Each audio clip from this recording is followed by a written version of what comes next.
music and we'll start letting people in. Thank you, Sean.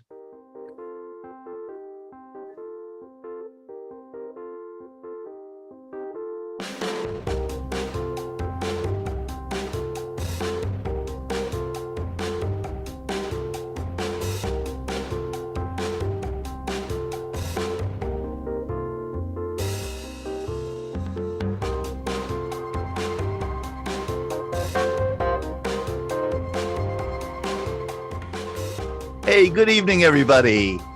Good evening and welcome to our Veterans Breakfast Club happy hour. We are the Veterans Breakfast Club, even though we also have a happy hour, and we meet in the evenings every Monday night at 7 p.m.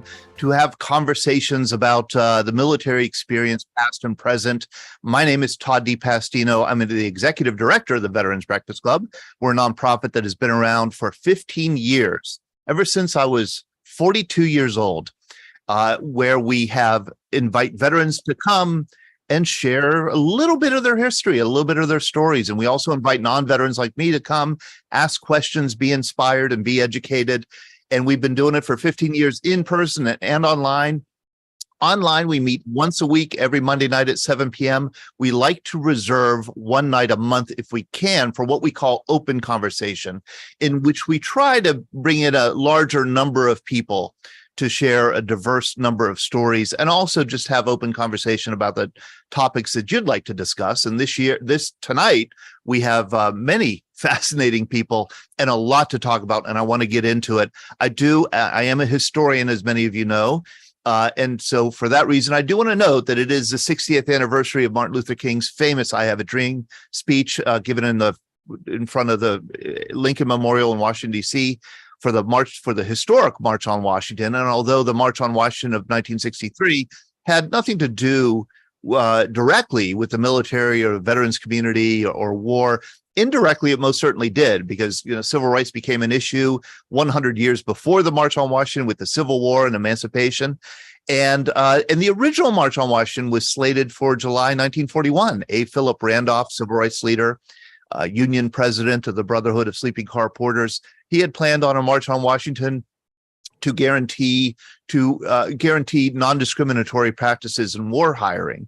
And FDR agreed at the last minute to pass an executive order that would ban discrimination in war jobs. And so A. Philip Randolph did not do the March on Washington in 1941.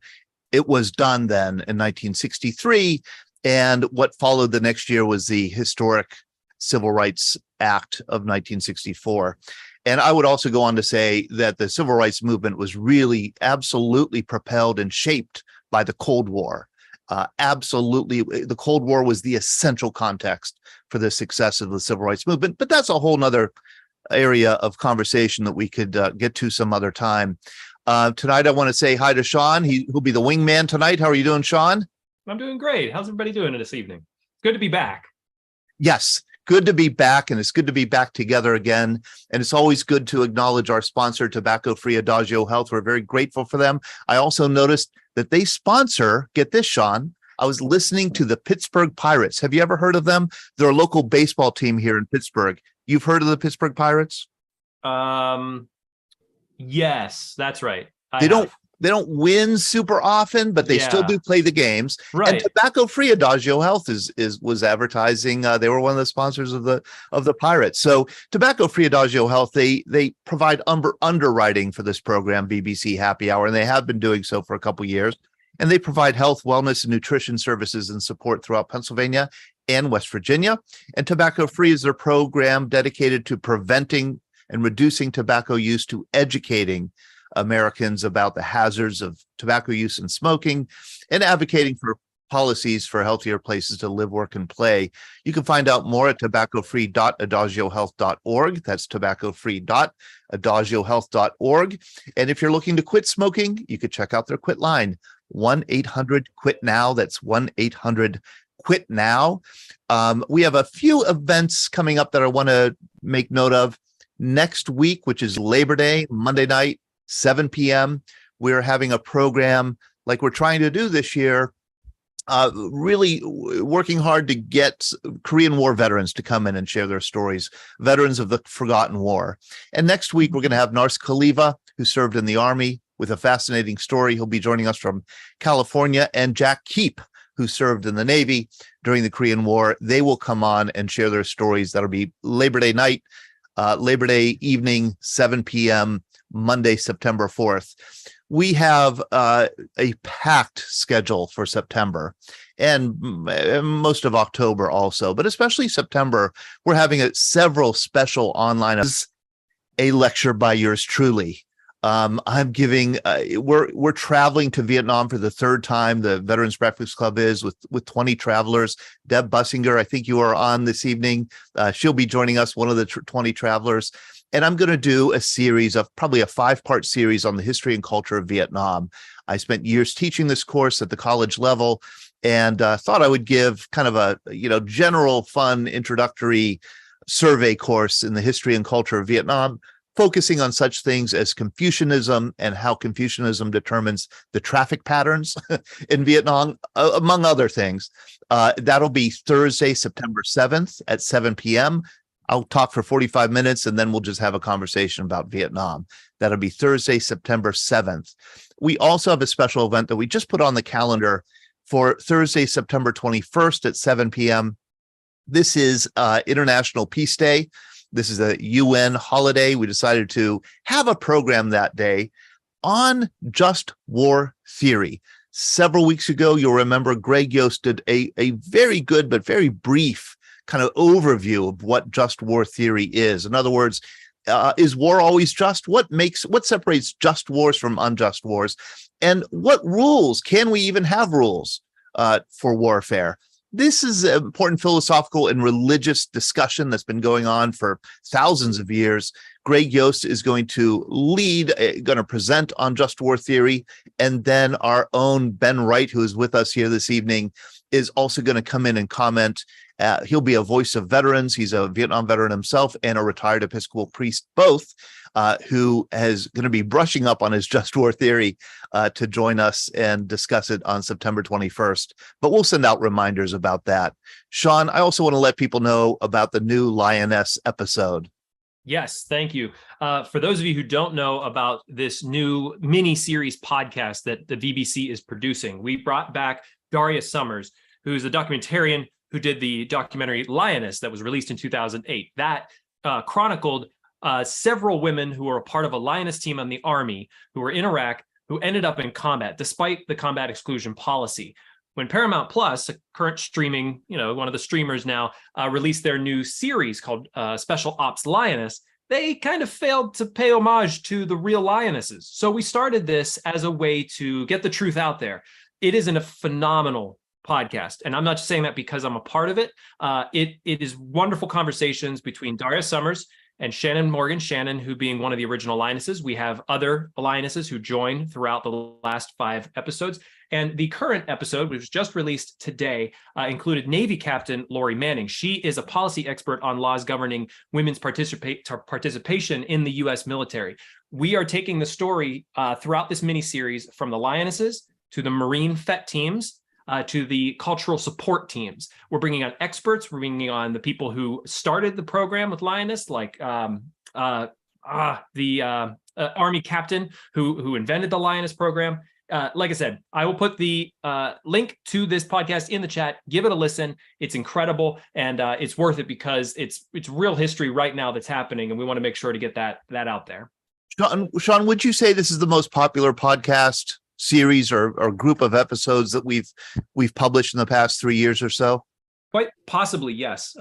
This is I would say it's selling like hotcakes, but we're not selling it.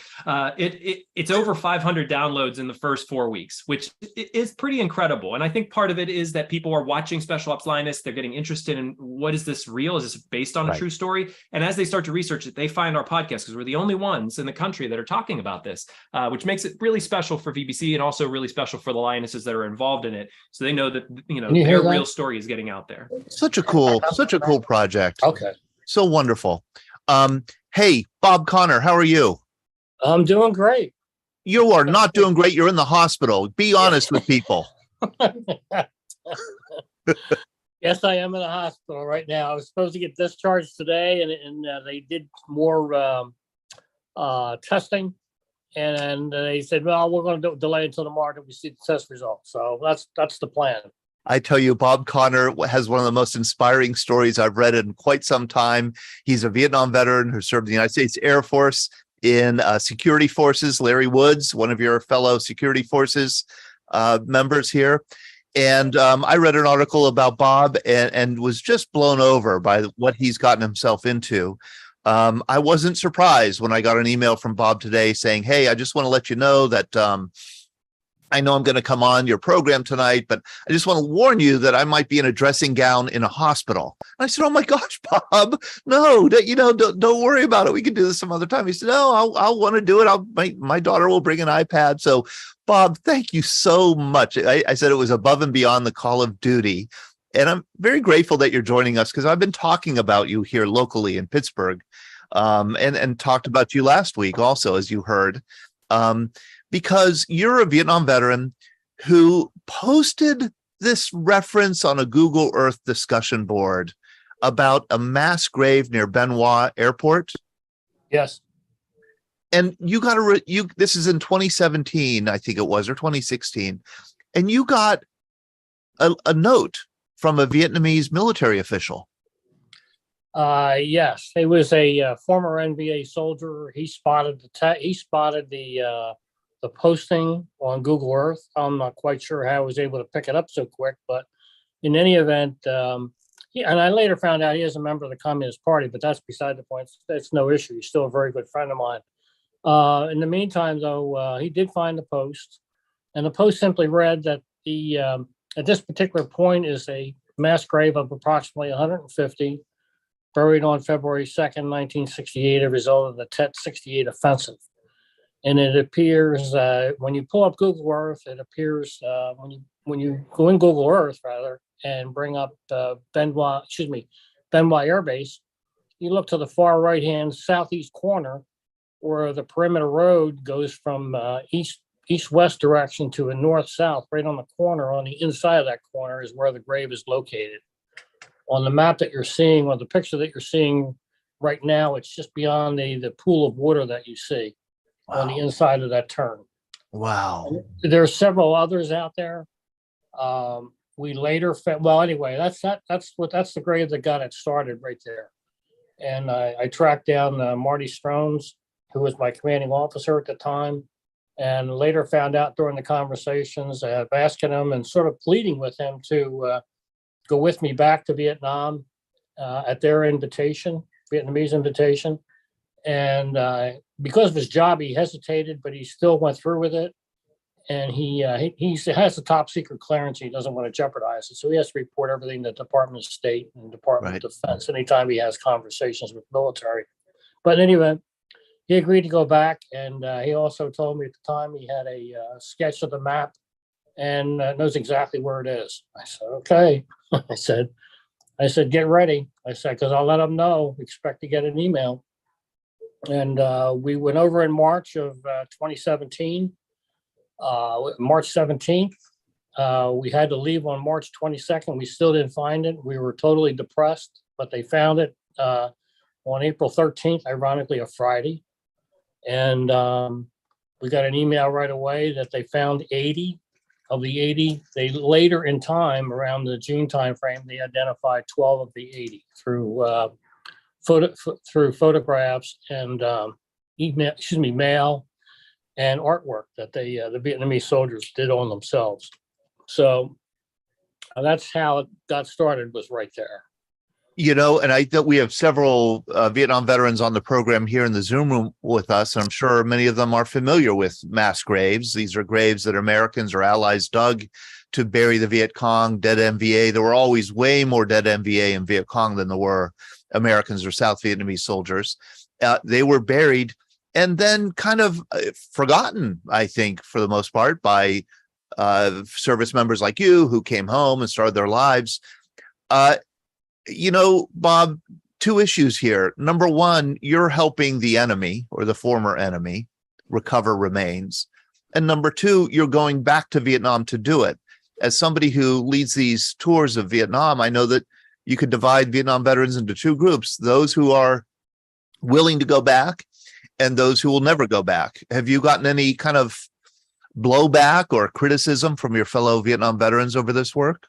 I've only received 2 definite in writing responses that were very negative. You can probably pick up a few 4-letter words and throw it in, but they clearly did not want to engage.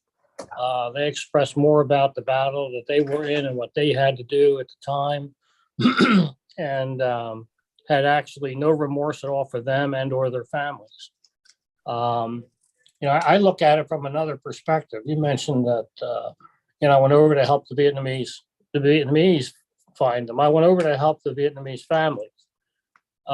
They were my priority, they as well as the Americans. Yes. And ironically, as this started to kick off, we were not right away, but a couple of years into it, we were getting information from Vietnamese on Americans. And since then, we've been authorized by the Department of Defense to also search for Americans. And when he called me, I said, I just wish you would have called me back in March of 2016, 2017. I said I would have said yes then too. But in any event, so we do work on that. Just a quick update on them, just so everyone knows what's going on the numbers. We've identified locations where there's over 8,000 Vietnamese remains buried throughout Vietnam, parts of Laos and Cambodia. They had just excavated a grave a couple months ago up at LZ Bird. I don't think they're quite done yet. We've also received information on, like I said, on the Americans. We have details on 5 different Americans, but we only know 1 by name, and the other 4 we don't know who they are. But because the bodies were moved from one location to another over time, so they picked up on different ownership. So we don't know the situation in which they died. We don't know the true. We don't know the true. And that information, once we do get it, just so you understand, we cannot ask the DPAA for the reference number. We can ask for it, but we won't get it. The reference number and or the person's name. In other words, who do you want us to look for next? We really have to rely on, right now, the Vietnamese sources to give us some information on what to start with. And we do a series of interviews. Once we feel we have enough meaningful data to pass over the DPAA, we do pass it over. The one American that we do know who he is, that information was picked up, ironically, at the War Memorial back in 2021. Wow. And within 5 months, we provided the DPAA with what they considered new and valid information. So this was the first one that we really had our hands on ourselves in research, and did the whole thing as far as the satellite photos indicating the before and after situation. I won't describe the situation because I don't want to lead any clues as to what branch of service or what job the person did. But in any event, we saw before and after, and we were able to identify a different view of the same area and submitted that. And they came back and told that it was valid. Now, they've been up there recently within the last month and a half and actually started some of their excavations, looking at the new site that we get provided them. So we're sort of hanging back, waiting just like the family does.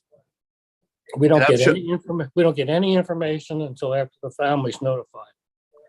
I'm sharing some photos from the Vietnamese side of you in Vietnam, meeting with Vietnamese officials, doing some of the searching. This is a ceremony. It looks like a reburial, reinterment of some of the remains that were discovered with your help. Here's another shot of ceremonies. Bob Flage, you have an excellent question here in the chat. Bob Connor, do the Vietnamese also return remains to families of South Vietnamese soldiers? Yes, they will. It doesn't get advertised. Okay. I did ask the question myself when I was about halfway through this about 2 or 3 years ago. What about if we find out about an Arvin grave? Yeah. Excuse me, an Arvin grave. Right. And they said they would excavate and they would treat them as all Buddhist because that was the predominant religion and bury them accordingly. And the one location where this was I only mentioned in case there's somebody that was familiar with the area, is a location at Sung Mao, which is down in the southeast corner of the country, below Saigon. And there were two different battles there. One where they overran the base and defeated the Vietnamese ARVN troops. And the second battle was when the Army was there. I believe the 501st or the 503rd Infantry was assigned to that facility. And so there's two graves. One's about 200 and the other's about 125. And they have searched for both. And ironically, the provincial officer, he emailed me directly, which is a little unheard of and maybe even unauthorized. But he was ecstatic to know just where these two graves were, and he wanted them both. So I haven't found them yet, but that's basically the plan. They will continue a search. When is your next trip back to Vietnam? I do not have a firm date yet at all. Okay. I wanted to share this closing quotation from you. I just found it online with this picture by this memorial in Vietnam. We're going to Vietnam November 27th. We're leaving, and we will see these kind of memorials. And the Vietnamese, man, they are big into memorializing the deceased, because they very much believe in the afterlife and then the presence of what we would call ghosts, I guess. Here is a wonderful quotation from you. All families of those who did not come home suffer the same exact pain. Be Vietnamese or American, neither get the solace and closure they deserve. For them, the war has never ended. They supported their husbands, fathers, sons, brothers, and daughters when they think of them during the day. We're all human, in other words. That's it. Yes. Yeah. And the other, I'm sorry, go ahead. The Benoit ceremony, just to give you an idea, when you said how big they go for these things, is they take it extremely serious. In that ceremony, they had 1,500 people. Even though they had a lot of military personnel there, the 1,500 people were all civilians attending this one ceremony for 80 of their soldiers. Isn't that amazing? That is really fascinating to me, Bob. And when you look at the one photo or the video clip of the woman walking down with a cat with a photo of the fallen soldiers, it could be her husband or her father, and you see her crying. That was one of the two situations that convinced me to continue the work. You know, one more closing question for you, Bob. Does this whole experience working on this project, and you've been doing it for 5 or 6 years, have you experienced any healing from it yourself? Yes. I don't make it sound as political. It's more personal. I don't feel we should have fought the war. I look back at, excuse me. I've looked back at some of the things that I've experienced, and it's very limited compared to most guys that were there, especially the infantry, and I appreciate that, what they went through. But what little I did see, I didn't see the value. I didn't see the long-term gain, so to speak. You get out of high school and you want to volunteer, you go, you all ramped up, and within 30 to 60 days, you're seeing things that it just doesn't make any sense. They've been fighting the war since 600 BC. The more you read after the fact, the more you learn that it's almost like somebody didn't go back and really listen to them at the table.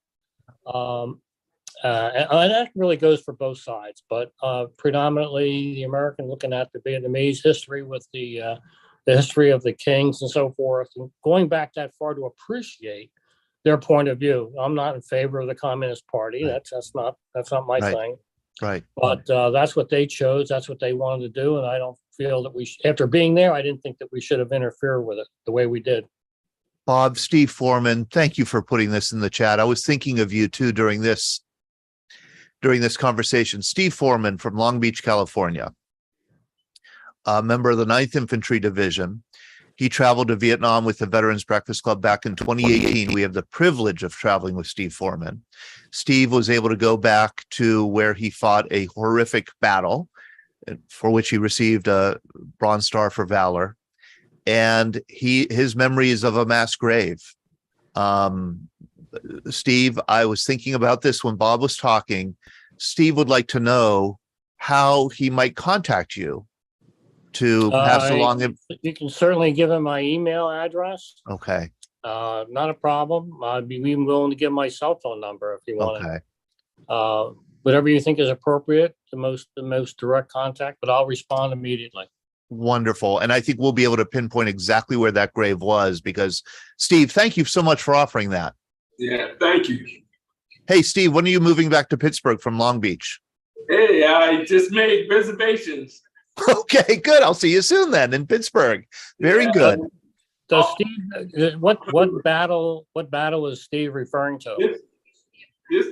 This was a battle back in 1977 in I forget the side that Todd knows. I do have the information. Yeah, 67. Okay. I have the information I could send to you. That's fine. But, it was all night battle, like eight hours long. And in the morning, we probably buried at least 500 North Vietnamese soldiers, RVNs. So it was massive. They brought in big dozers, cleared out this field, and we just started hauling them in. So I understand the scene very well. Thank you, Steve. And thank you, Bob Connor, for sharing just a little bit of your story. You know, when you get out of the hospital and better, we're going to have you come on and talk a little bit more fully about this project and how people like Steve and others and we all could support it and support you in it. Thank you, Bob. Thank you, sir. You take care. Have a great day. And everybody on the phone, on the call, thank you very much for attending. All right. Thanks, Bob. I hope you get out of the hospital very soon. Yeah, I hope so tomorrow. Good. This is what short timer really means. That's right. That's right. All right. We've got another Bob. Sean, do you want to introduce our other Bob or Robert? Sure. Yeah. Before I do that, I'm going to pull up a picture here. I want someone, Mary Klepper might be able to tell me what this is. Mary, you there? Let's see. Let's have Mary on.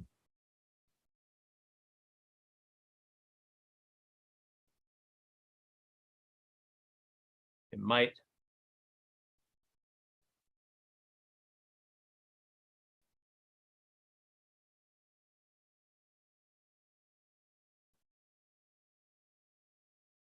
Am I still on? Yep, you're on. Okay. Oh, I'm on. Okay, good. Oh, okay. Yep. Sorry about that, Sean. It wasn't letting me unmute. I think Todd had to do it. That's right. Okay. My screen just went crazy too. So yeah, that's the very, very beautiful 3 servicemen statue at the Vietnam Veterans Memorial in DC. Oh, I'm so happy you said that way, because not on our marquee tonight, we have a special guest joining us. Robert Nuccio was the welder of this statue, and he's here with us tonight. Robert, how are you doing? Yes. How are you, sir?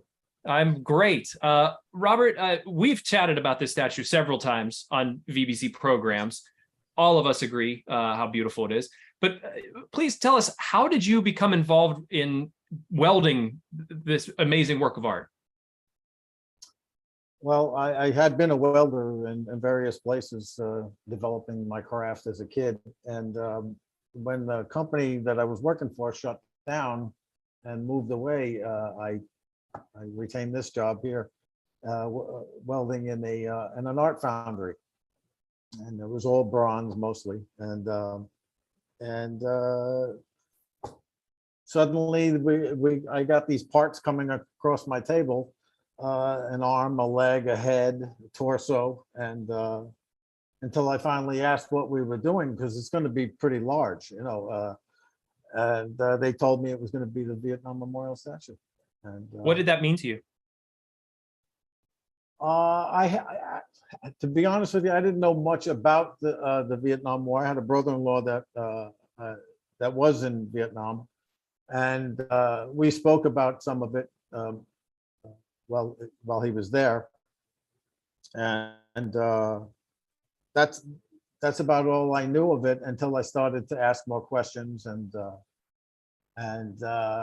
started to assemble it. It became a mission for me, really. Once we started, it's beautiful. I mean, the detail is incredible, and each part that I had to weld just became a different project. If you can imagine this statue in a resin type material, because it was cast out of, I guess, his clay parts. They needed the resin part so they could like cut a head off and make a mold out of that, and cut an arm off and make a mold out of that. And the part of it that became tricky was because each one was separate.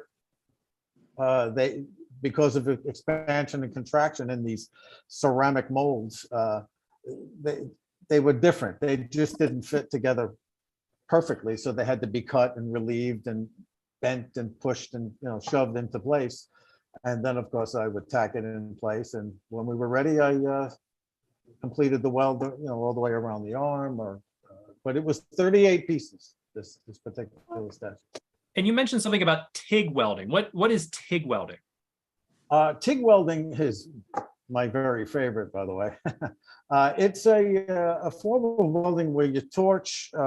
We call it a torch, but it's not exactly a torch. It's your heat source, and it's electric. And what you'll do is you'll take the electrode is non-consumable. Thank you. The electrode is non-consumable, and you sharpen it like a needle, and it really provides real pinpoint accuracy and to as good as you can get it as far as your skills are concerned.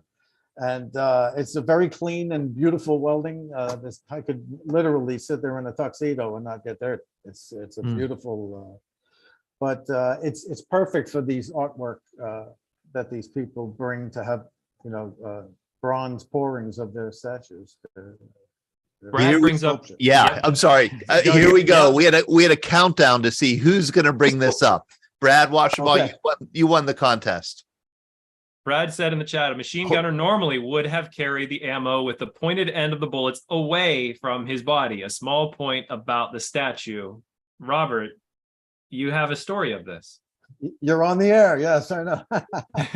Well, listen, when I started to do it, there was a few issues that took place. Well, he put these little grooves right behind where the bullet is supposed to be, and on the back of the bullet was a little tab that's supposed to fit in that little hole. Well, like I told you before, because of all the expansion and contraction, it wasn't working out. So we had to have the backings ground off, and they let us put them the way they just said, put them pointing up. That's the way we were told in the first place. I did stop, and I went in the office and I told them, you realize that nobody's going to wear a bandolier like that anyway, just in case they got hit and it went off, it would blow up in his face. I mean, that's one reason. And I've been reading many other reasons online about it, but I told them. That's how I got here in the first place. I was looking for another photo for my phone, and I found the photo online with somebody. It come from your website. It had a red circle around it, so I figured it was an issue. So I clicked it, and I found your place, and that's why I left a message for you. We're so happy that you reached out to us about this, because it's really fascinating. Not just fascinating about the statue, but simply how the detail that was put into this, the amount of care and passion. You can see it just looking at the pictures. Oh yeah. You mentioned something about patina as well. These are the terms of welding that I picked up on while chatting with you outside of our program. What is patina? Well, that's not pertaining to welding per se. It pertains to it in the art world. The patina is this is a forced patina. They do it with a torch, a propane torch, and they dab with an acid brush a solution of pigment that's going to kind of etch itself onto the surface of the bronze. A natural patina is the Statue of Liberty. She was only a nickel thick originally, and by process of weathering and water on the copper, it eventually developed a patina, which is, as we see it, green. But they have a way to control it now. They can make red, they can make all beautiful colors. And but that's their world, not mine.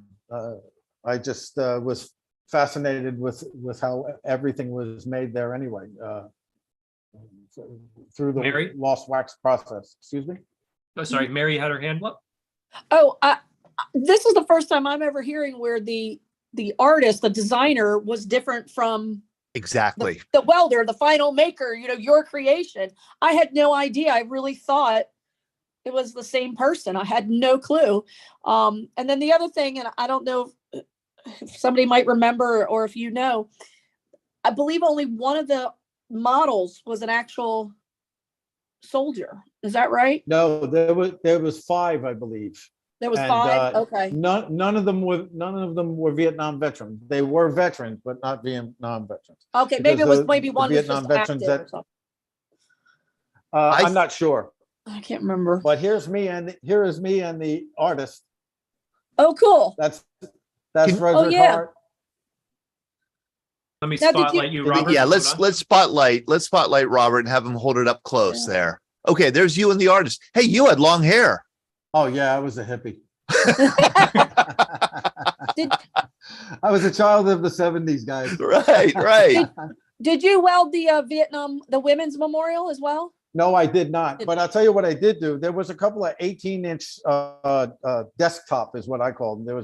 They were 18 inches high, a little different now. You'll see some of them where the fellow on the right, he had a chubbier face. And that was one of the original not castings, I shouldn't say, the sculptor. That was one of the original sculptures. But somebody told them, listen, they didn't eat that good.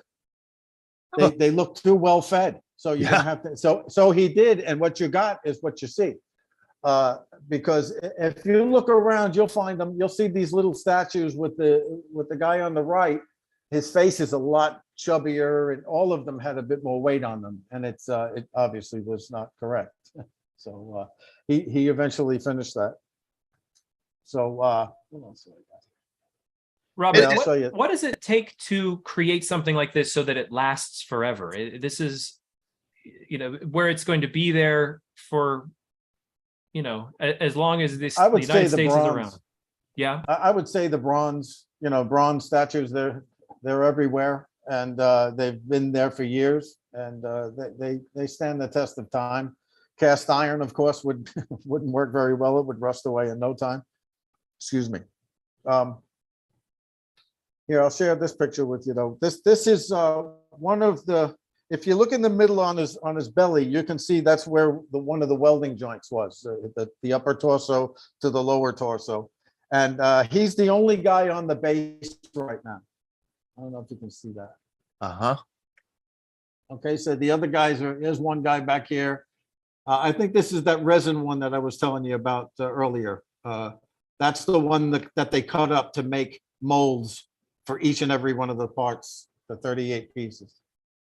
So, and here again is yours truly. That's so cool. Isn't it? I mean, you can see they started the patina, and this guy doesn't have anything done yet.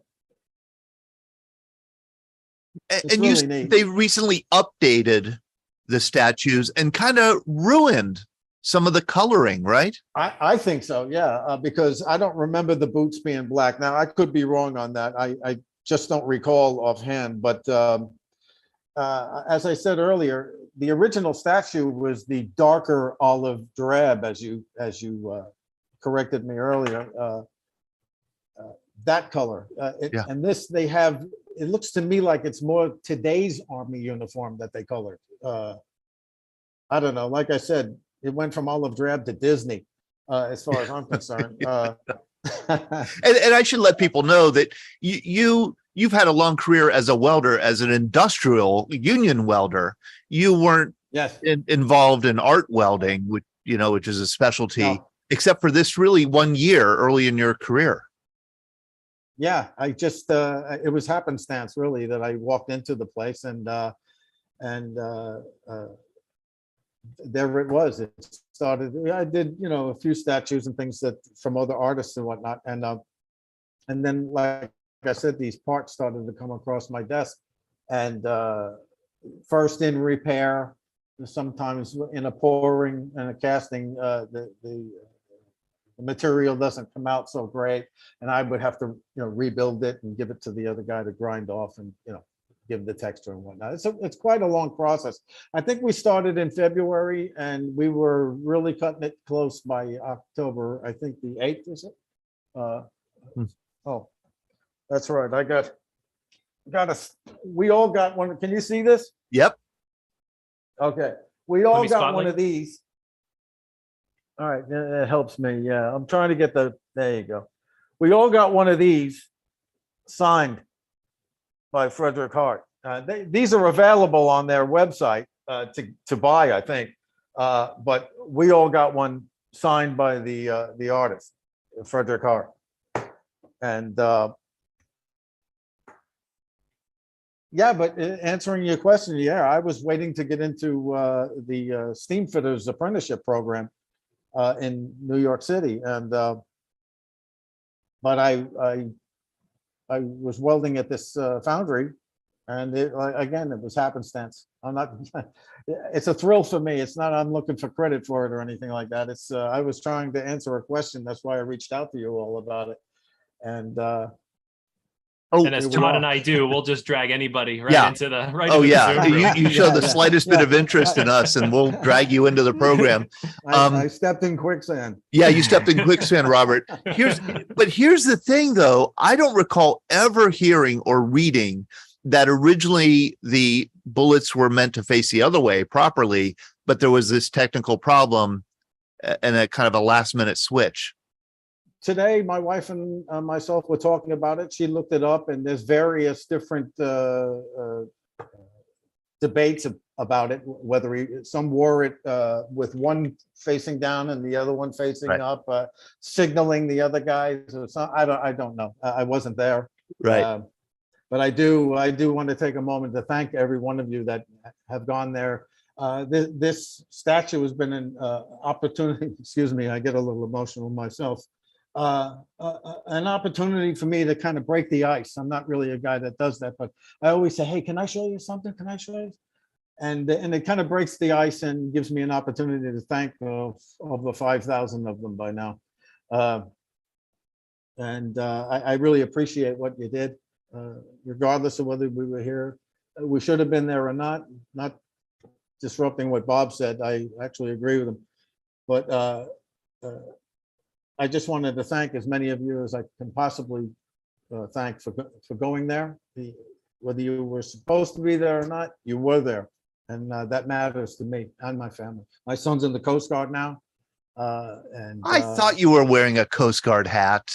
Yeah, So he's in the Coast Guard for 15 years now. And oh, how great. I can't tell you how proud we are of him. You should be proud. Yeah. We'll have to rope him in on one of our programs also. This is absolutely. We love to have Coast Guarders. Jim Roberts, you brought up something interesting here to me in the chat. I think people should know the reason why the statue was added to the memorial. Is that you? Do you want me to reply to that? I do want you to reply to that. Can I add two things before I answer? Yes. One about the statue. I'm so glad there's a towel around one of those GIs' necks, because I never went to the field without a towel around my neck. Seems crazy, but that was probably the second most important piece of equipment I carried after the M16. The third thing is being super nitpicky, and that is the model's arms have no nicks, scratches, scabs, or cuts, which you would be covered with if you're going through the bush like the way they're dressed. You're not going to come out of a day in the jungle looking that clean on your skin. That's nitpicky. That's nitpicky. So, somebody who else said it? Was it Pat Hughes? Somebody said in the chat the boots should have mud on them, and right. That's great. But there's the towel that you're referring to. Right. Yeah. incredible. I've only heard rumors that it was basically Ross Perot's idea because he hated the wall design. He tried to pull his money out, and when that didn't work, he came up with the idea for this statue, which I think is a good contribution to the way they set it and have them looking at the wall as if they're staring from another dimension. But is that story true? I don't know anything about that. Do you, Todd? I don't know any. I don't know the Exactly. veracity of that story. I've heard the similar kind of things. Certainly, there was an outcry over the memorial when it was designed and as it was undergoing construction, because it was so unusual. We didn't have memorials like that, and it seemed so gloomy, dark black granite wall. And there was a call or a cry to balance that vibe with something maybe more realistic or more traditional. And so the three servicemen statue was developed to, add on to it. Nancy Smoyer might have. Nancy. Yes, I'm a volunteer at the wall. Here we go. Expert. Good. Well, I have to be careful because I can always say things wrong, but yes, it was the Ross Perot. And one of the things they called it the black gash of shame. And until General Price pointed out that he was black and he was not ashamed. And that was just a controversy about the wall. But yeah, and so actually I may be wrong, because it may be the flag that Ross Perot was advocating as well, or instead of the statue, but they did want something that wasn't just a black gash of shame underground. Something more traditional, maybe. Right. A white building standing up. Right. Yeah. Right. And Perot was one of those who wanted that Very element added. Okay. Jim Webb was one as well that wanted more. Wonderful. This is great. A lot Thank of great you so stuff much, in the man. chat here about the statue. Mary Klepper does ask an interesting question with an interesting picture, but what happens when we take the patina off when we touch statues? Is that something that you've seen as you've seen the statue over the years and you're like, it needs touched up? Is that me? Yeah.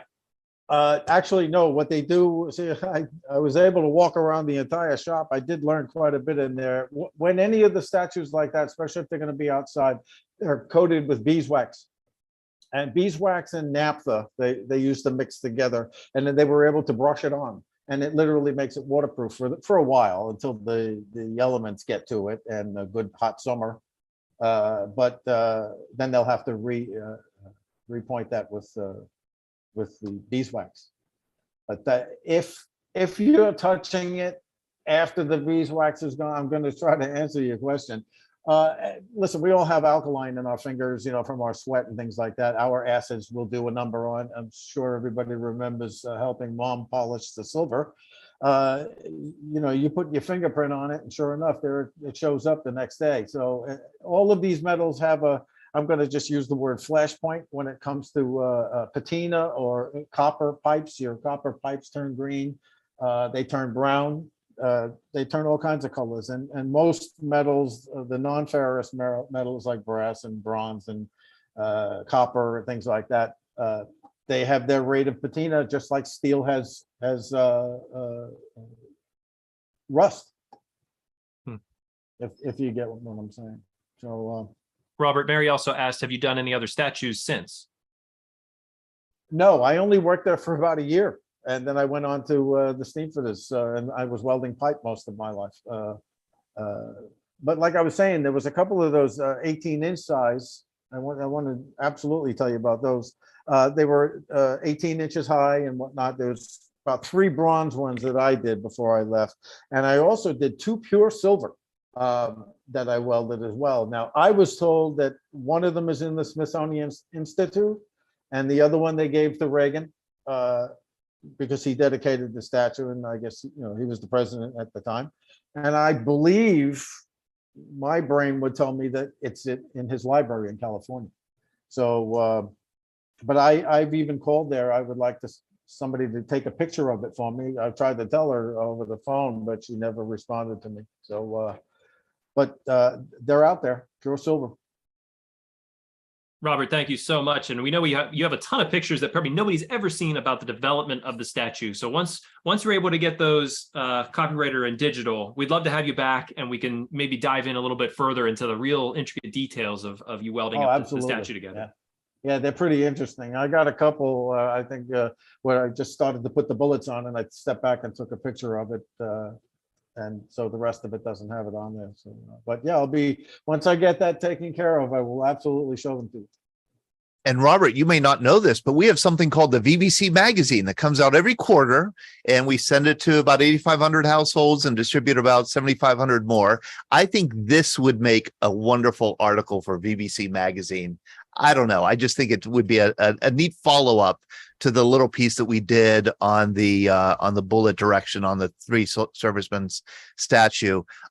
We do send, if you don't know, if you're here in the Zoom program and you don't know about VBC Magazine, let us know. We love to send these out to whomever wants to receive them. We send it free of charge, again, to about 8,500 households. If you don't get one in the mails because we don't have your address, let us know. We'll make sure that we send you one. And then also we get these requests, which is wonderful, of people from around the country who want boxes of 30 or 50 or 100 so that they can distribute them to people, leave them at the VA, maybe people that may want to read the stories. This is where we take the stories that we hear at our events and put them in written form. That's VBC Magazine. If you'd like it and you don't get it, you can email me, todd@veteransbreakfastclub.org. Nice job, Tom. So, yes. CM Griffey said he had a question. Oh, okay. Let's see. Joe, let me find you. Let me find you and ask you to unmute here. Joe, you've got to learn to use the... I found you. Oh, there we go. Hi, Joe. How are you? Hi, everyone. I have a question for the sculpture, the artist. I think he did a great job. Two things. I think he got the faces perfect. I don't think there's another statue in the country that shows what Vietnam veterans look like. And I want to applaud you for that. And I hear this quite often. I don't know how true it is. Were any of the return bracelets that people wore for POW MIAs, were they used in any part of making the statue? Do you know? I don't think so. No, it was poured bronze. Weren't those bracelets stainless steel? They were the bracelets that people paid like $2 or $3 for, and they wore it in honor of someone missing in action. Yeah, I remember those. When they were identified, apparently they were supposed to mail the bracelet back to the organization, and they were going to donate them to a statue being made. I was just wondering if there's any truth. I don't know. Actually, I didn't even know it was being casted until they started coming across my desk to be repaired. And let me just clear something up for you. I'm not the sculptor. I'm the welder. That's it. Well, you're the guy that had to put it all together. Well, I had help as far as the guys that were, putting it together, and I'm the welder. It's generally what it is, but I appreciate that very much. Thank you. As far as the bracelets are concerned, I remember them when I was a kid. I remember people getting them, and because of missing in action and whatnot. But I have no idea anything about them being part of the statue or the pour, if that's what you're thinking. I don't know. I thought they were stainless steel, to be honest with you, but I don't remember. I was just wasn't cheap. Yeah, it wasn't a good material. No. Nancy in the chat says the bracelets get put on. People put the bracelets on the statues often. Oh, on that statue? I believe so. Yes. I don't know if they get away with doing that, but because every time when I've gone there, I brought my mother there before she passed away. God rest her soul. I had my picture taken with her, and I didn't see any of them on there. And when I started talking about the statue, she works for the forest, the ranger, that's it. And she came over and asked me, "How do you know so much about the statue?" And I said, "Well, I welded it together." So I've never seen any of those bracelets on the statue. Nancy, but, take a picture of it next time. So I said that, yes, the bracelets are put on there. It's not to say really? that they're always on there, but Right. because the rangers come around and clean things up periodically, but you will, Right. especially in the past, often see the bracelets on the arms, and it's wonderful. And bracelets Yeah, left it on is. the wall as well. Yeah. It's beautiful. Yes, ma'am. Thank you for telling me that. That's very interesting. I never saw it, to be honest with you. But And I mean, they decorate Yeah. the men. They I don't know, when the Hawaiians are there, they're liable to put a lei around their necks or just various other things. I They love it. interact with the statue. yes, yeah. It's They, beautiful. and the statues almost invite that kind of interaction because they are so realistic and relatable. And I think Carol Popchak says you could feel the weariness in them. And Joe Griffey's said there's such realism in the faces. It's a wonderful, wonderful thing. You could just stare at them, as a historian and just kind of see how they're equipped, and get a little education there, what they wore, what they carried. So thank you so much, Robert, for joining us tonight and sharing just a My little bit of pleasure. that story. Thank How- you for having me. Really, how It was terrific. my pleasure. Tell your son about us. We love to have Coast Guard members. The smallest branch of service. We don't get many. We get Dale Gower, who I think is on tonight, but we don't get many Coast Guarders. So pass along the word about I the Veterans certainly will. Breakfast Club. Okay. Hey, Jerry Augustine, glad you joined us tonight. I'm going to ask you to unmute. Jerry is a Vietnam veteran who authored a memoir, a special memoir called Vietnam Beyond. How are you, Jerry? Very good, thank you. It's my Where- first time here. Where are you joining us from? Middletown, Connecticut. That's where you were drafted from, correct? Correct. I was in the first draft, 1965. I was attending UConn at the time. I was in my summer break, and I didn't question the draft. I thought it was my duty to serve my country. And you reported, and they sent you to Vietnam. Correct. The 196th Light Infantry Brigade was reactivated, and we were up in Lowell, Massachusetts. And October 5th is the day that I arrived of 1965. And believe it or not, we did 10 months of training before we went over. We went over as one unit, 4,000 of us. Wow. And we arrived in August of 66. And did I read this story about you? That you won a competition? Was it at Benning? It was a competition during our inspection that whoever was the coming out of it was the best trainee for the 10 months wouldn't have to go on the 2 troop ships, which took 33 days to get to Vietnam. They shipped out of Boston, 2 troop ships, the Darby and the Alexander Patch. They went through the Panama Canal over to California and arrived in Vietnam 10 days after I arrived. I won the Colonel's Orderly, it was called. It's an Army tradition. And I got to fly over with the advance party. And I'm just wondering here, Jerry, is it really a prize to get to Vietnam first?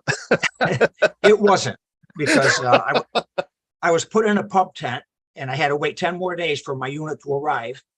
And I got flown up to the Cambodian border near Nui Ba Den Mountain. It was at the end of the Ho Chi Minh Trail, approximately 55 miles northwest of Saigon. And they put me with the 25th Infantry Division in a pup tent, and I had to wait for my unit to arrive. And then we built a Tay Ninh base camp, which took only 3 weeks to build it, and it came out being like a city. And then, of course, our missions were ambush patrols, helicopter assaults, and search and destroy missions. And this is very early in the war. I mean, you're talking the fall of 1965.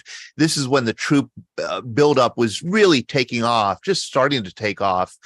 Before you went to Vietnam and before you did the training for it, could you really have been able to find Vietnam on the map? I mean, what did you know about the war and the history of the place?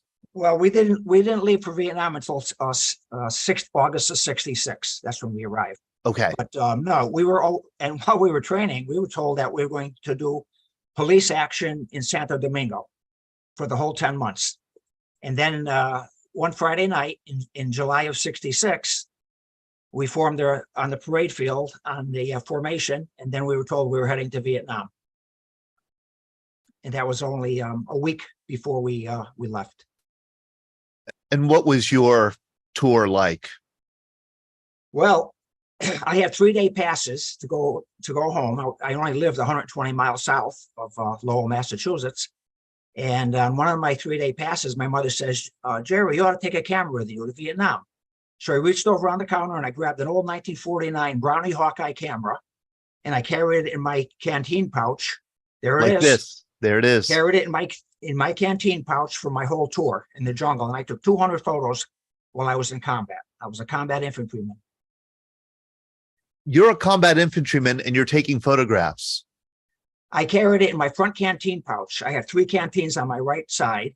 And every time there was something very interesting, I would pull it out and snap a picture. There's only 12 in a row. And I would send them home to Clark Industries to what do you call it? To develop them. Mind. Yes, and then I got them sent to my mother. And I didn't see the photos until I got home after a year later. My. And what was it like to see them? It brought back a lot of memories, good and bad.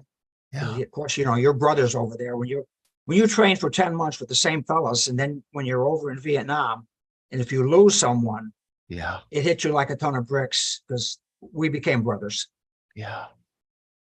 I'm so glad you published the book, because it brings a lot of these photos to light, and it also shares your story, the good and the bad, Yes. the war, and then after the war. What convinced you to kind of put in the effort to put this book together? Okay, in 2011, I joined the Hartford Vet Center, and we do a roundtable to help each other out through PTSD. And during the roundtable, I met another fellow, George Irizarry, and he says, Jerry, you got to write your book. You got to write your book. And I said, yes, George, I'm going to write my book. 6 years, I put George off. Yeah. And then one day I went to my mailbox and there's a letter from George and there's a $20 bill in it. It says, Jerry, this is for your book. I said, I have to write my book. So I started during COVID. I had plenty of free time, and I had a lot of blogs saved up because I joined a Vietnam veterans writing group in our local library, the Russell Library of Middletown, Connecticut. And I had, I was going there for about 6 or 7 years now, and I had a lot of blogs already saved up. And all I had to do was put them all together and then put the photographs together that went with my stories. And then I had to do a lot of research of the technical information that's in my book. Oh, great. And the process of putting the book together, was it a healing experience? It was devastating. I would wake up at 3 o'clock in the morning with my mind spinning. Wow. What am I going to put in the next chapter? What's going to go on? And then when the book was being published, they didn't put the photographs in the right areas. And another sleepless night. I had to contact the company in Pittsburgh, Pennsylvania. And finally, they must have gotten a real specialist, and they put it all together the right way. And I was so pleased. And the first copy that I received was right on my mother's birthday, December 9th, 2021. And I had tears in my eyes when I opened up that book. Isn't that great? And it came out perfect. Absolutely perfect. I tell you, Jerry, there's something about telling your story that is so empowering and kind of unburdening. And I'm just talking as somebody who's witnessed it over 15 years with the Veterans Breakfast Club, having veterans come and share their story. It's like you're handing it off to a future generation, to other people, so that you're not carrying it all yourself. Our history can't be forgotten. So 2 weeks ago, I did a presentation at the Veterans Coffee House in Connecticut here at the Senior Center in Wallingford. And I have one coming up the 21st of September in Manchester, Connecticut at the Army Navy Club. And I have a presentation, and I also saw a 22-minute video of my unit in Vietnam. We lost a young soldier, Tony Chiavolino, who's 21 years old, in an ambush patrol. And he was so close to his younger cousin, Robert Madero. And when I went to a 2008 reunion up in Buffalo, New York, Robert Madero said, is there anybody that has any photographs? I want to put a DVD together in honor of my cousin Tony. And I says, geez, I'll mail you some. I took 200 photos while I was in combat. So I mailed them to him. And lo and behold, a couple of months after that, I got a video in the mail, and 22 of my photos are in there. And I do a presentation, and I show the video along with my presentation. I just had a thought, Jerry. I wonder if we could schedule a presentation on, this format, You and sure then could. put it on YouTube so that, more people could see it. It's amazing that I am not too computer savvy or whatever you call it, but my significant other's daughter-in-law works for Liberty Bank of Connecticut here, and she finally set my video in my email so I can actually send it out. Oh, how great. Yeah. How great. Ed Fender has a comment. Ed? Okay. Yes, thank you. Thank you for letting me jump in here. I was with Red Cross in Vietnam, assigned with military. So what Bob's doing, first of all, I just want to say what Bob was doing is a great humanitarian thing, and it's wonderful. About the memoir, there are a number of reasons to do that. I've written like 3 memoirs, I think, and one of them included my time in Vietnam as part of a larger memoir. But I'm going to be speaking at there's a book sales presentation coming up, and I'm going to be on a group speaking about doing memoirs, interestingly enough. The thing about the memoir, it, among other things, you write it when you remember the things and can put the pictures together with the story. And 10, 15 years later, you may not remember all of that. So having written it down, and this is to everyone, if you write your story down with some pictures in there, that way it's in writing. It's not something that you will forget as you get older because it's there. It's actually in place. And so I'm really glad you did that. It's an important piece. So that's the essence of my comments, that it's a good thing to do. And I'm looking here at the Zoom room. We have Rita Adams, whose husband Stan was in Vietnam. Rita and Stan worked on his memoir. We have Jim Roberts, who wrote a wonderful memoir of his time in Vietnam. We have Carol and William Wagner here with us. Hi, Carol and William. And William is wearing the silver bracelet, the MIA bracelet that we discussed. So, this is Robert McCormick shared a lot of his story with me. I'm working on it, Robert. And that's kind of what we do here is encourage people to share their stories. If people want to buy the book, Jerry, is the best place on Amazon? There, but you can get it right from my email address. I have 100 books right here, and I ship them right out right away. That's what people should do. That's what people should do, yes. Because then you could sign them also, right? Exactly. Yeah. Right. I just sent one out today, and I sold 3 the other day at the presentation that I gave at the senior center. That's so great. Yeah. That's so great. Bev Snigowski, if I'm pronouncing that last name correctly, she said, "Hello, Jerry. Bev here from Wallingford Veterans Coffee House, tuning in tonight. She's probably tuned in here to see you speak, and she's excited and proud of you. So thank you for joining us, Bev." And I'm going to add your email here to the chat here on Zoom so that people can email you directly to order the book. Carol and William Wagner asked, did you include any letters that you wrote home? Did you write home? And did you keep those letters, Jerry? My original letter, which was September 14th of 1966, was to my sister, and that is in our military museum. It's on display. And I sugarcoated it and told her what I was doing over there. And I'm also the vice president of our Greater Middletown Military Museum in Middletown, Connecticut. Here we had a ribbon cutting in April of 2019, and the profits to my book goes to our museum. Wonderful. And, yes, that's terrific. So you're tell me about the work. Tell me about the museum. It's a military museum dedicated to the military heritage of your community. Exactly. It's Middlesex County. It's probably around 30 square miles. And Middletown, Connecticut was a real big Army production company before the Civil War, making flintlocks and swords and pistols and daggers and things like that. A lot of people don't realize that. And we have a great display starting before the Civil War right up until the Afghan and Iraq wars. And it's all run by volunteers. And the people, of course, come in there and put in their time volunteering. And everything that we have in there has been donated or put on loan. It's mostly local. And it's just wonderful to be part of. Jerry, thank you for joining us. I look forward to scheduling something with you down the road that we could archive and have on our on our YouTube channel. Sure. Where you share the pictures and tell the stories behind the pictures.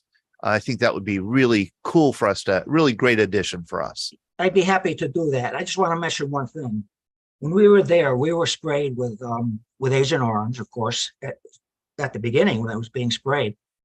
And 19 million gallons of Agent Orange was sprayed by the time they stopped it in 1971. And my 3 sons were affected through my genes, and I won't become a grandparent. Oh. And my middle boy committed suicide in 2014 at 38 years old. I am so sorry. My other 2 Jerry. boys has never worked either. So it really hit home, being a Vietnam veteran, what I went through as a combat veteran. And Jerry, that's another thing that we discuss here quite a bit, and I think more and more at the Veterans Breakfast Club, is how the trauma of war is intergenerational. It gets transmitted to generations, either physically, emotionally, psychologically. It's not just the person who goes off to war who experiences the loss and hardship. Nancy Smoyer, you're another one of our authors, not a veteran, but a Donut Dolly, a Red Cross volunteer. Yes, I just plugged it in the chat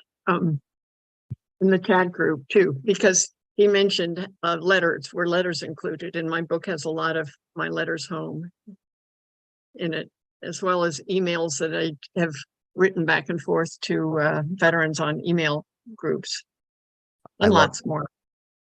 I am going to share this. Hold on a second. This is your book. Donut Dollies in Vietnam, Baby Blue Dresses and OD Green. I like that title because those are very distinctive dresses that you wore. And that is you. And let's see if we can get a good picture of you here. Did you find writing your memoir healing at all? Why did you write a memoir, Nancy? I guess like a lot of people, people say, oh, you should write a book, you should write a book. And I never wanted to write a book. I didn't want to create it all over again, which is why I used letters. Right. But I just felt like there are only 1 or 2 other books that have been written by Donut Dollies, and I felt like we needed to get our story out there. And so I did it just 5 or 10 years ago, and it was a great relief to get it done. Yeah. Here we go. Okay, I'm going to share this picture, and then so we can see a little bit more about your book cover here. Here you are. It looks like you're the 25th Infantry Division. That's at Cu Chi, outside of our hooches. Yeah. Oh, yeah. At Cu Chi. How about that? Okay, Jim Roberts here. Oh, I'm sorry. I muted you, Jim. Unmute yourself again. Okay, I just want to say my wife is a history buff, and she's always said we know a lot about the inner workings of the generals and the ambassadors and the leaders, but we don't know a lot of what went on in the day-to-day lives of the privates and the corporals. And Right. writing memoirs is one way you can tell the public more about what went on than they're going to get in a history book where they just study the big battles, or they're going to get in the memoirs of the famous leaders. It can bring a lot of things out that people are just totally unaware of. totally unaware of. Stuff that gets left out of textbooks, of course, because it has to be, because they're details. The human element, what it's like to, live through war and then come back home and reintegrate. Yeah, there's so much, Sean. One question I have about it, because if you've written a memoir and it came out 5-10 years ago, are there points where you remember something that you were like, I wish I would have added that, or you want to create a version 2.0 and further develop some of the stories that you might start to recall a little bit further? Jim or Nancy? Oh. Yeah. I didn't know if you were talking. I actually have a very hard time remembering very much, which is why I'm glad that I had the letters, although they weren't very explicit. But the emails back and forth to the veterans earlier on, say 20, 30 years ago, when I still could remember stuff, or a conversation would stir a memory. But I have huge gaps in my memory, which really is disturbing. You know why you have gaps in your memory? Or do you suspect? No, they aren't. And there's nothing traumatic, but some of it's little things like I don't remember eating normal meals. Mhm. I something you did every day. How did you do these things? And so no, I don't.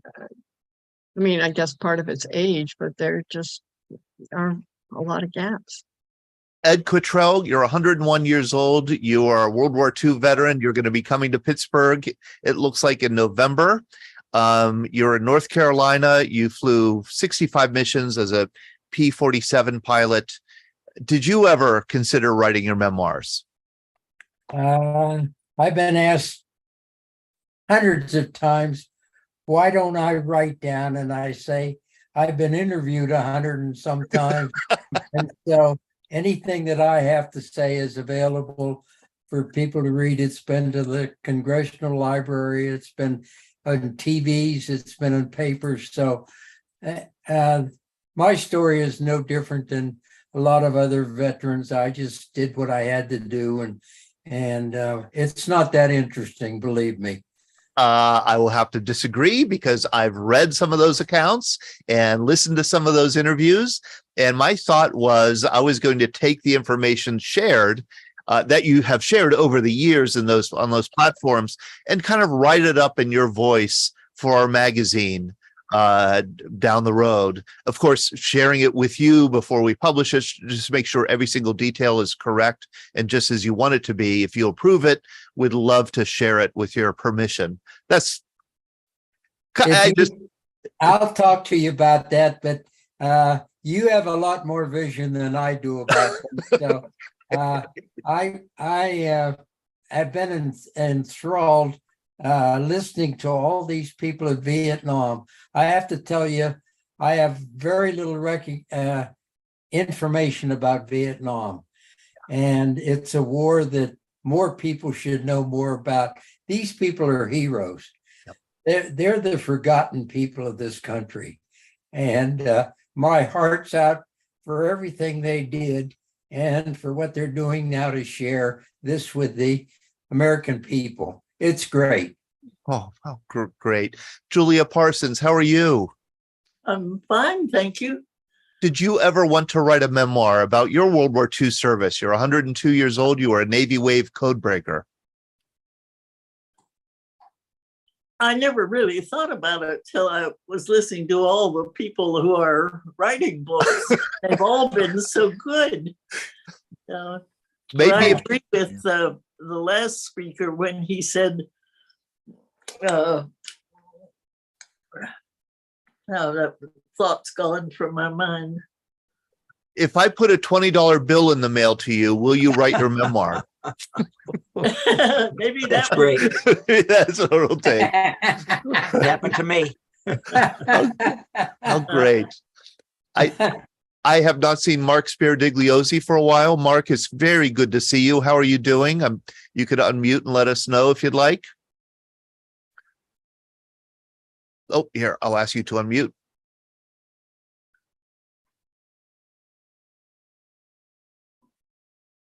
Hey, Mark. Can you hear me now? Yes. I'm doing well. Fascinating stories here tonight that just kind of take me back. I want to put a plug in for somebody too, but it's you and Scott Masters. And that was really a great experience for me to tell my story to Scott Masters and you, and have that condensed to something that is, small vignettes that you can watch and do all of that. So, and I'm sorry, I'm really hard of hearing, so I keep trying to adjust this. And I think you could have, I think there are a lot of people here, including me, that could relate to that, Mark. Yeah. Scott Masters, Canada's greatest history teacher. He's on this tonight. He went on D-Day Conneaut trip. I got to meet him in person a couple of weeks ago. We talked about you, Mark, and that wonderful interview he did with you and his students in Toronto. And Scott is really an expert in kind of taking the interview and kind of putting it out there in a form that a general reader can appreciate and understand. Hey, Scott, how are you? I'm good. How are you doing? Good. You're somebody who, you and I work in the same field. Our business is veteran stories, coaxing veterans to share their stories. And it's just so rewarding, I think, for the listener and for the teller.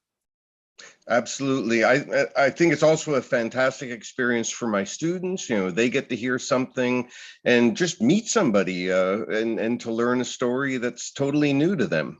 Yeah. Yes. When you're young, when you're 15, 16, 18 years old, your whole world is just right in front of you, and you don't really have a sense of what came before necessarily.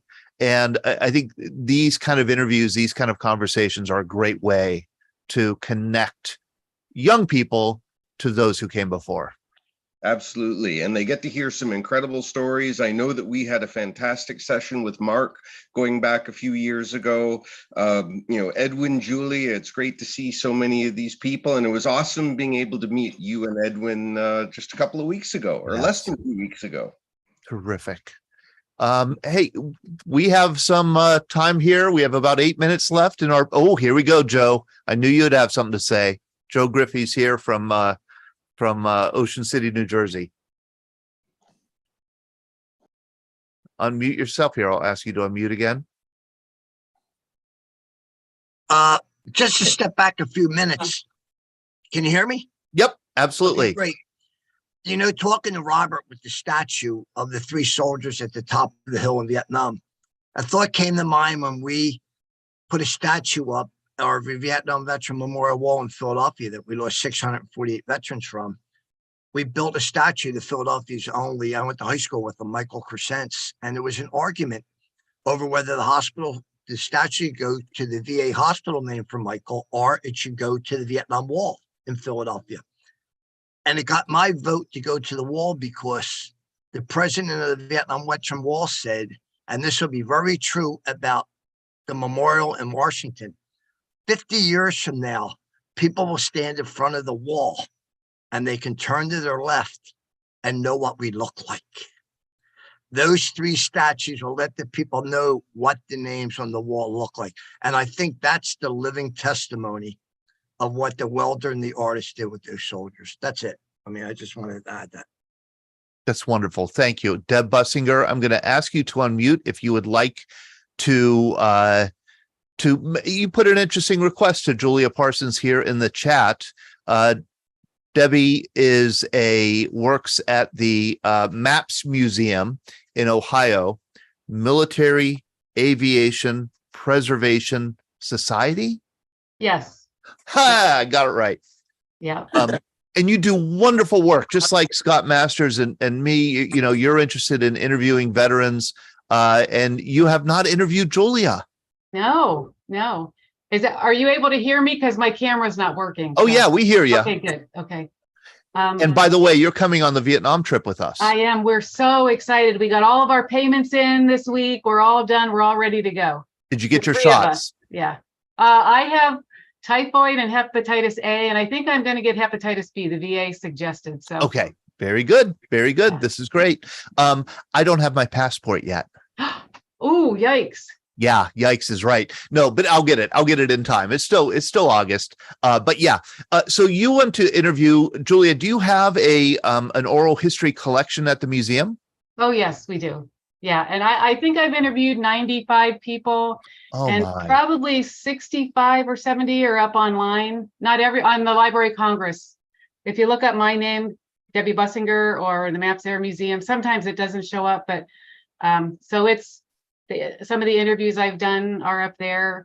I interview everybody. It doesn't matter if they're veterans. I've interviewed a college professor who worked on government contracts, family members.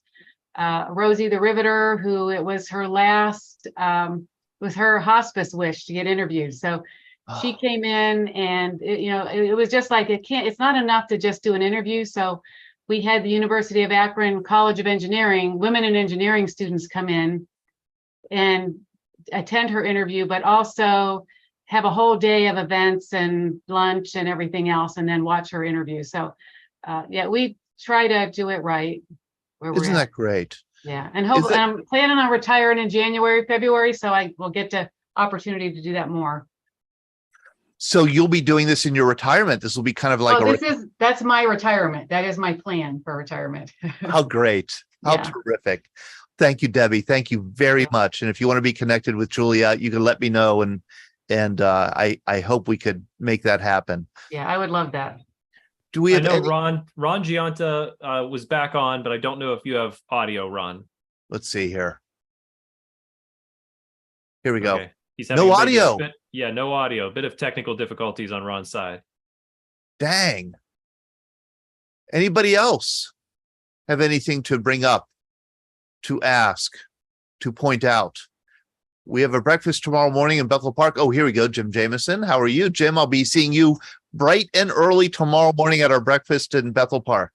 Happy to be there. I just, an unrelated question to Stephen Foreman. What make and model car do you have behind you? Steve Foreman, Jim is interested in your hot rod behind you.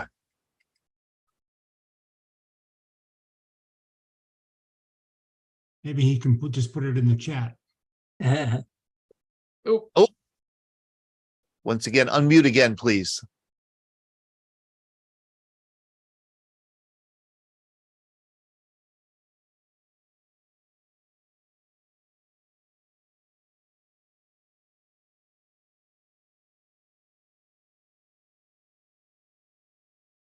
While Stephen is unmuting, Greg Yost had a very funny comment for Julia. He said, you should write a memoir with dozens of blank pages in it to try to convince people that there are still pages of things you cannot talk about. Then you'd really be in demand for interviews, as everyone tried to pry your secrets out.